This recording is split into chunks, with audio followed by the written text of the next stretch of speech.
What's up? You miss me? Huh? Because I'm back. I'm back. VBL-S Season 10, Dover DHELMISE, Coach Sora, but you can call me Tyler. I'm back. It's good to be back. Did you miss me? Hope so, because I'm ready to game, alright? I'm ready to play some Pokemon, play some mind games with people. Make some videos, win some games, lose some games. Who knows? It's been a while, huh? I took a whole season off. That ended up being 5 whole months. 5 months. Without me. All right? 5 months. I haven't played Pokemon in 5 months. But, we're going to make up for it. All right? We're going to get them. We're going to show them. All right? Let's do it. Let's do this whole draft review thing right now. Okay. Let's get right into it. So welcome to the draft review for VBL Season 10. Dover DHELMISE, we are back after taking a season off. Been up to some stuff, been doing some fun things. Haven't played any Pokemon. So I'm coming back like nice and fresh, ready to play, have fun. I'm super excited, super hyped. Glad to be back, glad that I got back in. And I'm pretty happy with the team I got. So today we're going to take a look at that.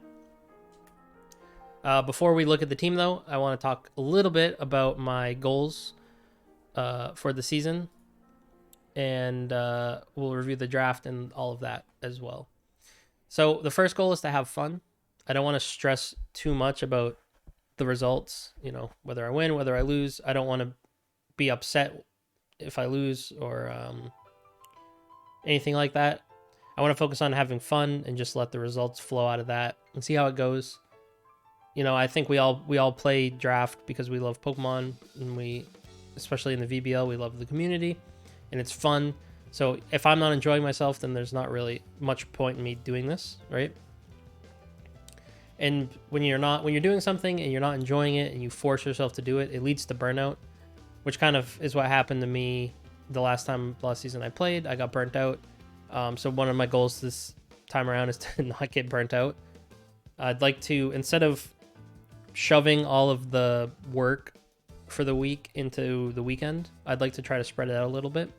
Do my team builder a little bit early in the week, get that all edited and ready to go, and then play the match. Instead of, prepping the team, scheduling the match, recording the intro, recording the match, editing the video, posting it, trying to squeeze that all into 2 days, I'd like to spread that out. It'll be a lot less stressful. And it'll, kind of eat away at me a little bit less every week. I also try to avoid spending too much time like hyper-analyzing every matchup. I believe in my draft. I think my draft's pretty decent. And I kind of want to just see how things go. Like I'm not saying I'm going to be lazy in my prep. I'm definitely going to be, focused and trying to prepare the best team I can. I think I'm going to try to avoid just like taking too many notes or like spending hours prepping each week, because that kind of contributed to my burnout. And I didn't really feel that I saw results, or like it didn't pay off for me. I just think it doesn't work for me that well. So I'm not gonna call it winging it, but we're just gonna see how it goes, right? My final goal is to improve the quality of the content I'm putting out. So this is all hobby for me, as I'm sure it is for most everybody. I enjoy putting time and effort into making these videos, even if there's no return on it other than just like, feeling good that I made a cool video or whatever. So in that vein, I'm sort of considering having my team builders be a bit scripted. And for clarity, this video is also quite scripted. And then by that, I don't mean I literally have a script with everything I'm saying on it. Like I'm not reading this off a piece of paper right now. It's more like have an outline for what I want to say so that I'm not rambling too much or just stuttering and trying to figure out what to say. And I'd also like to try to, edit out long pauses. If I run any calcs during the matches, edit those out. See how strict I am on myself about doing that. I'm pretty good at saying I'm going to do something and then doing it for like a week and then not doing it anymore. So see how that goes. But that's the goal, at least. To put out videos that are sort of enjoyable to watch all the way through.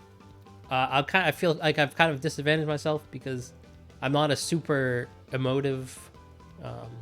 Like I know I'm not really that entertaining of a personality, right? I'm pretty dry, so I think just keeping the videos shorter is probably going to help me in the long run to make them better.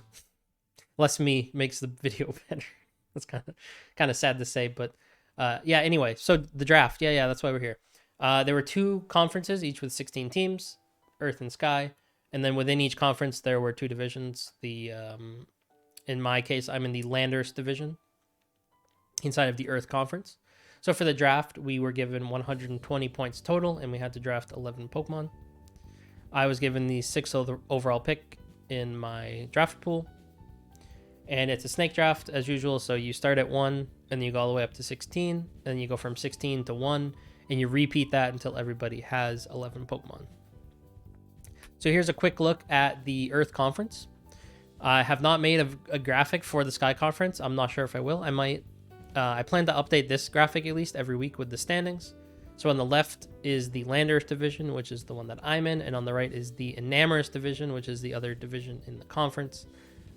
Which these, I believe, the playoff format, you know, the top 4 from each of these divisions will play in some sort of bracket to determine who wins the conference, and then there'll be a finals against the Sky Conference. So I have a very cool division. I believe, no, I'm sorry if this is incorrect, but I believe the only 2 coaches in my division I've played against are Samax and Canner. So Graf and Gengars and Newark Ninetales. I believe I played Samax in the Daddy Plan the first season I played with the VBL, and I won. I played Canor last season I played, which was season 8, and I lost. So, but other than that, I don't think I've played any of these other coaches yet. So that's kind of exciting. You get to interact with some new people. So yeah, I think that'll be fun.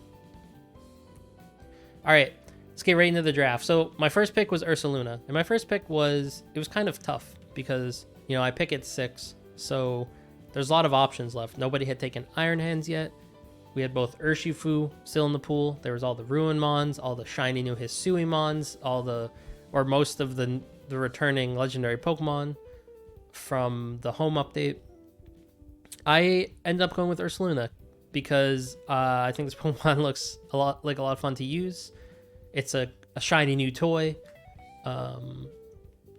It's got fantastic offense, right? 140 base attack is very good, and then you add in Guts with that, and oh my goodness, you know, it's going to be doing some damage. But it's also it's quite bulky. 130 base HP is very good. 105 defense with that is very good, and I mean 80 special defense with a base 130 HP, also pretty dang good. So yeah, I'm actually really excited to use this Pokemon. I've wanted to try it out for a while now, so, you know, here's my chance. With my second pick, I ended up taking SABLEYE. Going into the draft, I didn't really have a solid plan, right? Like, I mean, first off, I didn't even know I was accepted as a coach, back in as a coach until like basically the day the draft started, because as soon as they announced the coaches, everyone was clamoring for the draft to start. So I kind of had to, like, last second, I hadn't even really looked at the tier list yet, to be honest, so I kind of had to do it on the fly. But I did know that I wanted a screens user, especially once I took URSALUNA, which is a bulky Pokemon. I'd like doubling down on that bulk with some screens, and my first option that I really wanted was Grimmsnarl, but obviously Grimmsnarl is a phenomenal Pokemon, so it was taken before I was able to take my second pick. So I ended up going with SABLEYE. The other option was Klefki, but I kind of felt like SABLEYE was a better fit. It's immune to Prankster itself because it is a dark type. Has access to super annoying moves like Quash and Encore. It's also got Fake Out. And it can manually set the rain or the sun, which we'll see uses for in just a second. So I think this Pokemon will be pretty good. I think it's a pretty phenomenal support mon. I'm hoping that it works out pretty well for me. I've never used it before, so we'll see how it goes. With my third pick, I have to credit this to Sukaba. So Sukaba in the other conference actually also drafted URSALUNA. So throughout the early parts of the draft, we were bouncing some ideas off each other. And with the third pick, I was kind of unsure. Like I spent a lot of time thinking about my third pick. I wasn't really sure what I wanted to take. I had some ideas for Pokemon that I did really want to draft, but I didn't think it was an appropriate time to take them. Which actually comes back to bite me a little bit later, but we'll get to that. So yeah, Sukaba suggested Zapdos, which I wasn't really considering because it was expensive. It was 19 points, and I'd already spent 24 points on URSALUNA, and I think it was 17 on SABLEYE. But, you know, as soon as I started thinking about it, Zapdos just made a lot of sense, right? It's a flying type, so it can sit next to URSALUNA and not get hit by Earthquake. It's got Discharge off a base 125 special attack, which works perfectly next to URSALUNA. So suddenly we have ourselves a Disquake duo. And I haven't checked the numbers for this, but it's got to be, if it's not like the most powerful Disquake duo, it's got to be one of them. Like base 140 attack with Guts, Earthquake on stab, plus a 125 special attack Discharge. That's got to be pretty far up there in terms of just raw power for Disquake. It's also quite bulky, which means it'll work great with screens. It'll just get a little bit bulkier. Speed's pretty good at base 100. It's tied for my fastest Pokemon. And most importantly, I think I love Zapdos. I enjoy using Zapdos. I used it a lot in Sword and Shield. It synergizes pretty well, I think, with Sableye, because if Sableye sets up the rain for it, you get 100% accurate Hurricanes and Thunders. So I'm excited to use it. I'm glad I get a chance to use Zapdos in draft, and I hope that it works out as well as I think it will. Next up, we have the return of an old friend. We brought back UXIE. So UXIE I had drafted in the Daddy Plan next to Registeel, and it ended up being a fantastic duo for me. I nearly went undefeated in the regular season, in my first season playing draft. So as soon as I took URSALUNA and knew that I was probably going to want a Trick Room setter, I had my heart set on UXIE. And there are plenty of great Trick Room options that are cheaper or around the same price. You know, you could get like Weird Ear, I think was the same price. Or you could even go like a little bit more expensive and get Oranguru, which might have been a better synergy. But I don't know. I kind of just had my heart set on bringing back UXIE. It's kind of like quote unquote Cresselia at home. Since it's only 11 points compared to Cresselia, which was, I think it was like 20 or more. It obviously doesn't have the same tools as Cresselia. It doesn't have Icy Wind. It doesn't have anything to heal its allies with. But, you know, base 130 defense and special defense is very good. We've seen this Pokemon take hits like a champion. It's basically a guaranteed Trick Room if I need it. It has some okay, like very okay support options. They're not like insanely good. It's not going to be putting out damage. It's just going to be there to soak hits, and it has Levitate, so it won't be as awkward with it on the field as it was in my first season using it. There were a lot of scenarios where I'd have this thing on the field, I'd get Trick Room up, and they would kind of just be there. But now it can just, by it just being there, I get free Earthquakes, and I don't have to worry about hitting my ally. So I think it'll be pretty good. All right, so here's where not taking some Pokemon I wanted earlier started to bite me. So I actually really wanted Hisuian Typhlosion just to use it because I think it looks cool. And it would play well with Sableye, who could set the sun for it. And then you can do like Scarf Eruption or something like that. But it got drafted. So then the backup plan was, let's take normal Typhlosion. It's kind of the same thing, just cheaper and slightly worse offensively. And then that got drafted. So I was like, okay, well, I still kind of want Fire type. What do I do?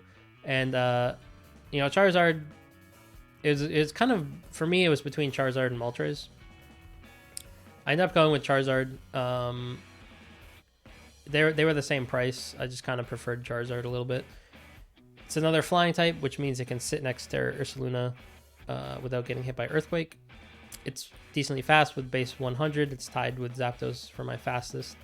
109 special attack is not like phenomenal, but with solar power and sun set up by Sableye, it could still, it can put out pretty good damage. Like I think it'll be pretty decent. And I like Charizard. I think it's cool. I like using it. So kind of fits my theme of just picking Pokemon that I believe can be good and that I enjoy using. Next up, I wanted another physical attacker, and I also wanted a steel type. So the obvious answer for me was BISHARP.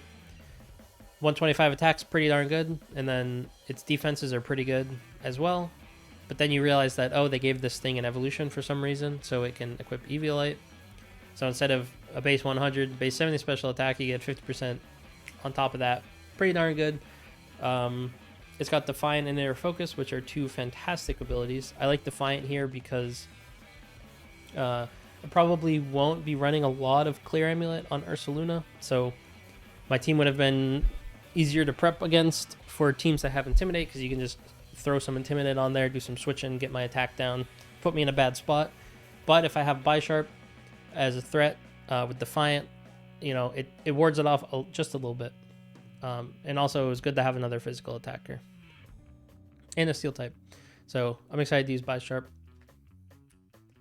Next up, I wanted another Trick Room Sweeper that wasn't just like a physical attack and Trick Room Sweeper, you know. I wanted a special attack and Trick Room Sweeper is what I'm trying to say. So I went for Arbleva. I also wanted a grass type, so this kind of worked out. It's tied for my highest special attack stat, which, you know, I don't know if that's a good or bad thing, but 125 is pretty good. It's fairly bulky, and you can invest in HP on this since it's a Trick Room Sweeper. So that 78 HP is going to give you some more mileage on this mon than it would on others that wouldn't invest as much in HP. So I think this Pokemon will be pretty good. It has Seed Sower, which sets grassy terrain when it gets hit, which I think is pretty good for a team that's going to have, you know, screens on it with URSALUNA and, you know, tanky Pokemon like BISHARP. It lets you heal up. You'll be taking less damage from hits because of screens, and you'll be healing up a little bit from grassy terrain. It does have anti-synergy with Earthquake, obviously. It'll lower the power of Earthquake, but URSALUNA is way more than just an Earthquake bot. It has a lot of tools available to it, so I'm not really too worried about that. And then Harvest is also a perfectly fine ability as well, so it can be flexible in that way. So I'm looking forward to using this, and I hope it works out. Next up, I wanted a Water type, and this was sort of the awkward part of the draft where I'd already spent a large number. I think at this point I had like 11 points left. No, 14. I had 14 or 15. I don't remember. It was not a lot though, right? So taking something like Tauros Aqua was obviously out of the question. And I was kind of struggling for a bit to figure out what water type to take. Then I saw SAMUROTT. I thought, okay, well, 7 points. You know, it's not too expensive. It's not a fantastic Pokemon, obviously. It's not as good as its Hisuian counterpart. It doesn't have sharpness. God, I wish I had sharpness. That would be great. But then, I mean, it would have been more expensive. It's kind of a mixed attacker. It's neither its attack or its special attack are its like key strength. They're kind of just mid. Both of them are kind of just blah.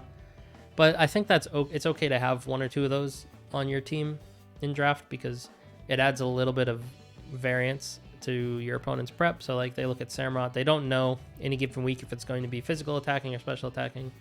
I don't think it's going to make that much of a difference, but you know, you can maybe catch someone off guard if you run a special set one week and then like a sword stance set the next week or something like that. So yeah, not a world beater Pokemon. Not the linchpin in my whole draft, not like the make or break moment of the draft, but I think it has some potential. We'll see how it goes. I've never used it before, so I don't really know what to expect, but we'll see how it goes. By this point in the draft, we're kind of hitting the bottom. I had like 7 points left for 3 picks. So I took a 4-pointer in SQUAWKABILLY, mainly an intimidate user. It's got a bunch of abilities because it has a couple different forms, but it's kind of hard to picture myself using anything besides intimidate. Like, I don't know, maybe some crazy guts or sheer force set comes one week, but probably not. Decently fast. I mean, its attack is okay. It's gonna die in one hit to just about everything that's not resisted because its defenses are bad. But it does have a base 82 HP and access to Final Gambit, which is kind of the main reason why I picked this. It's sort of a back pocket strat where if I see, oh, it's something in prep that I don't think I can break through, like if it gets set up, it's going to be hard to break through, I can just hit it with the kill myself button and do either knock it out if it's lower than base 82 HP or, you know, do a huge chunk of its health and break through that regardless of how many boosts they have. So Yeah. Pretend you didn't hear that, actually. Don't worry about this Pokemon prep. It's fine.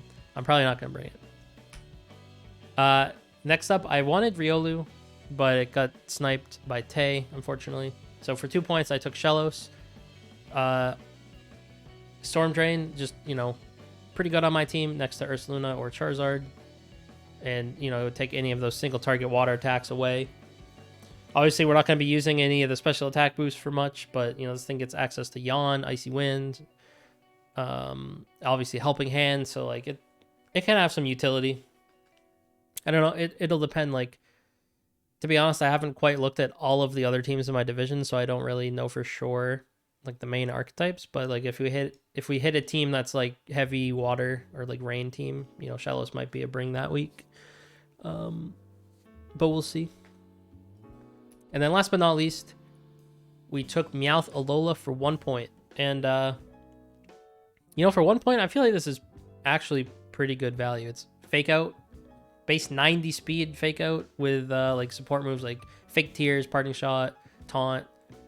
I mean, I think that's pretty good for 1 point. Like, I'm not complaining about that. You can stick a sash on it so that it doesn't just die in one hit. And then, I don't know, this thing could be pretty annoying, I think. I don't know. It's obviously not going to be, like, a weekly staple of the team or anything like that, but I think it's surprisingly usable for 1 point. So yeah, I mean, we might actually see this thing a couple times. We'll probably see it more than SQUAWKABILLY or Shellos, but yeah, I think this was actually pretty good value for my last pick. Yeah, that's the squad for this season. I'm pretty happy with the draft overall. I wouldn't say it's like the best draft in the division or anything like that, but it's definitely not the worst one. Not that I know which I would say are the best and the worst, to be honest, but I feel that this draft is good. I don't know how it'll do. It's probably going to come down to me and how I plan and execute. But I think the tools are all here to do well. I think the tools are all here to have fun. And yeah, we're gonna see how it goes. So thank you for watching. I'm glad to be back. I'm so glad to be back. I think it's gonna be a lot of fun, even if I don't do so hot. I'm looking forward to seeing how the season goes, playing against all the coaches I haven't played against before, and who knows? Maybe we'll make a run. So yeah, thank you for watching. We will see you probably in about a week or so for the first match, and I hope you're looking forward to it, because I know I am. So we'll be seeing you. Bye bye.